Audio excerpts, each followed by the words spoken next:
I'm all of 5 feet 2 inches tall, and the minimum height requirement to become a Singapore girl or a flight attendant with Singapore Airlines was 5 feet 3 inches. It's story time, everybody. But why should you listen to this story? You should listen to this story because a couple of weeks ago, after 24 years of me flying to Singapore to become a flight attendant, I shared the story of how I even dreamt of or thought of applying for this job where I didn't even meet the minimum criteria. Now, when I shared this story on Instagram, it really connected with people. It kind of went a little crazy, a little viral. And I thought maybe this is a story that connects with a lot of people and I should share it with you too.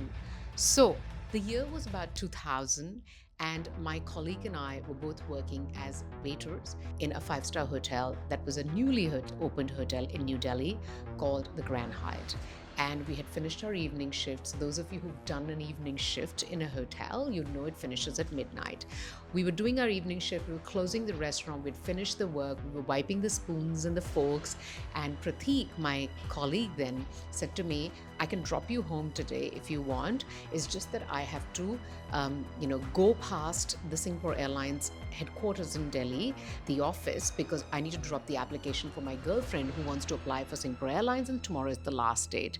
So I said, sure, no problem, I'll come along. So whilst we were driving there, he said to me, why don't you apply too? And I said to him, I'm 5 feet 2 inches. Minimum height requirement to be a flight attendant is like 5'3" here.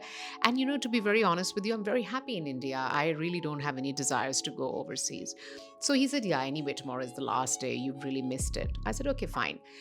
So he dropped me home. I went back home that day. Next morning, I woke up, and because I was doing evening shifts, I used to have the morning quite a lot of time. And I thought to myself, maybe I should apply. At the most, they won't look at my application. So who cares? So I quickly wrote a handwritten application. I'm sure I made a lot of errors, grammatical errors and spelling errors, but I wrote a handwritten application. And where I lived in Delhi at that time, it's called Shantiniketan, there were like these local photo studios. So I went to this local photo studio and asked them to take a couple of my pictures. I borrowed my friend Jackie's skirt and jacket because I didn't really have like a good jacket and formal skirt and jacket to take a picture in.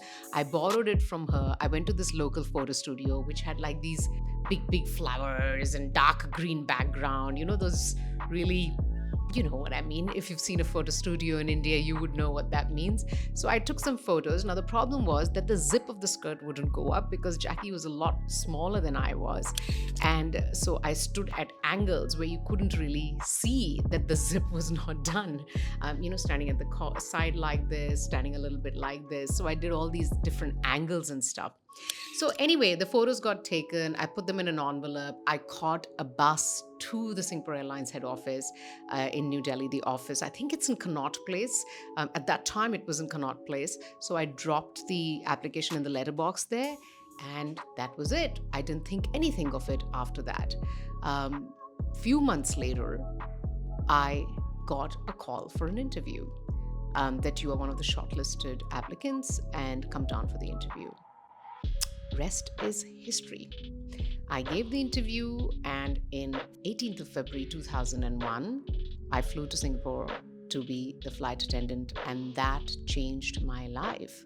Now, what is the point? When I reflect on this moment, I think the point I feel is that anything can happen in life, but you must really take an action. And when they say you manifest, manifestation is not a thought, manifestation is an action. You must act towards the dreams that you have. And if I hadn't written the application, I hadn't gotten those photos done, and hadn't gone and dropped the application myself, this would have never have happened.